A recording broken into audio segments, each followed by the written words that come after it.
जिस बिल को मुसलमानों के हुकूक की हिफाजत करने वाला बिल बताया जा रहा है, उसी को पेश करने के लिए और उस पर बात करने के लिए लोकसभा में भाजपा सरकार के पास एक भी मुस्लिम सांसद नहीं है। जिस वक्त मैं लोकसभा कह रहा हूं, सुना करिए, जिस वक्फ बिल को मुस्लिम महिलाओं को हक दिलाने वाला बताया जा रहा है, उसे संसद में पेश करने वाली पार्टी के पास न तो राज्यसभा में, न लोकसभा में, न देश की किसी विधानसभा में एक भी मुस्लिम महिला सदस्य नहीं। कल किरण रिजिजू जी कह रहे थे कि रेलवे की जमीनें देश की जमीनें, डिफेंस की जमीनें देश की जमीनें हैं।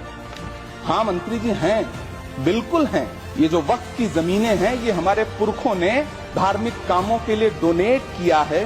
तो हम भी तो इसी देश के नागरिक हैं, हम भी तो इसी देश के बेटे हैं, तो वक्फ की जमीनें भी तो इसी देश की जमीनें हैं। उनको पराया क्यों बोलते हैं आप? सभापति महोदय अशफाकुल्लाह खान जब फैजाबाद की जेल में फांसी के फंदे पर झूल रहे थे, तो इसी देश की जमीन के लिए झूल रहे थे ना। अंडमान की जेल में काला पानी की सजा काट कर अपनी जान देने वाले मौलाना फजले हक खैराबादी हो या शेर खान अफरीदी हो, वो भी तो इसी जमीन के लिए अपनी जान दे रहे थे ना।